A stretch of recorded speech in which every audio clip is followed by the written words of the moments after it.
তোমার কাছে তোমার বাবা হয়তো রাজার রাজা, আমার বাবা খুব সাধারণ, রোজ খেটে খাওয়া প্রজা।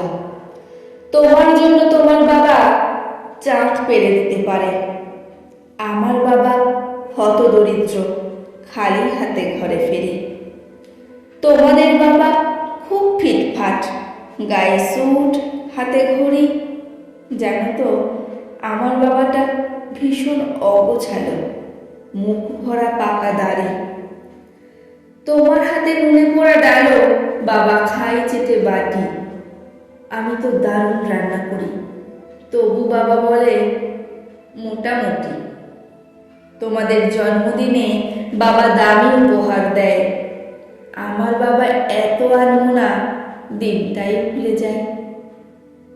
তোমার বাবা হাত ধরে রাস্তা করায় পার, আমার বাবা নিজেই পারে না, আমি হাত ধরি তার। তোমাদের বাবা তোমাদের হাতে খরচের টাকা দেয়, আমি টিউশন করে মাসোহারা পেলে বাবার ওষুধ কিনতে হয়। তোমার বাবা রাখতেই পারে তোমায় ভীষণ সুখে, আমার বাবাও চেষ্টা করে আগলে রাখতে বুকে। হতে পারে তুমি রাজকন্যা, আমি হয়তো বা দাসী, তবু দিন শেষে আমি আমার বাবাকে ঠিক ততটাই ভালোবাসি। তোমরা বাবা শব্দের যে সংজ্ঞাটা দাও সারা ফেসবুক জুড়ে, ওই চিরাচরিত বাবার উপমা আমায় বড় বিরক্ত করে। আমার বাবা তোমাদের করা ব্যাখ্যার মতো নয়, তাই ওগুলো দেখলে নিজের ওপরে বড় অভিমান হয়। তোমাদের বাবা নিজে না খেয়ে তোমাদের মুখে ধরে, এদিকে আমার জন্য তুলে রাখা লিচু বাবা খেয়ে নেয় চুরি করে।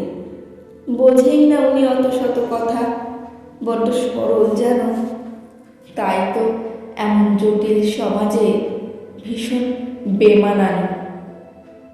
শাসন যদিও করে না তেমন, তবে হ্যাঁ খুব খুঁত ধরে। অথচ বন্ধু মহলে আমার পিছনে আমার তারিফ করে। আমি নিজেও ওনাকে বকাঝকা করি, ভুল করলে অকস্মাৎ। আবার কেউ ওনার দিকে আঙুল তুললে ভাঙতে পারি সে হাত। বাবা পরীক্ষার আগে সংশয়ে বলে, হ্যাঁ রে, পাশ করবি তো বল।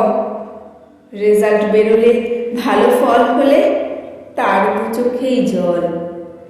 কিছুই করি না, তবুও আমায় সারা দিন ধরে বকে। কিন্তু যখন সবাই বিরূপ, ঠিক তখনই পাশে থাকে। যে বলে খালি আমার দ্বারা কিছুই হবে না নাকি, তাকেই আমার সাফল্যে আমি দামামা বাজাতে দেখি। সবচেয়ে বেশি অশান্তি করি যেই লোকটার সাথে, আমার বিয়ের পাকা কথা হলে সেই হাউ মাউ করে কাঁদে। অথচ যখন জিজ্ঞেস করি পারবে আমায় থাকতে ছেড়ে, উত্তরে বলে বিদায় হতো, আমি বাঁচবো হাত পা ছেড়ে। অনুতাপ জমে বুকের গহনে, অভিমান জন্মায়। সময়ের সাথে যদিও আবার সে বরফ গলে যায়। এই পৃথিবীতে সময়ের সাথে কত পরিচয় হয়, হিসেব করে দেখেছি কেউই বাবার মতন নয়। সম্পর্কের সমীকরণেরা রোজই বদলায় মান, তবু প্রথম সারিতে বরাবর থাকে বাবা মায়ের স্থান। ঝগড়া ঝামেলা অভিমান এসব এত কিছুর পরও আমায় একটা বিষয় ওনার প্রতি দুর্বল করে বড়। আমাকে আমার প্রিয় মানুষেরা এত নামে ডাকলেও বাবার মতো মা আমার কই ডাকে না তো কেউ।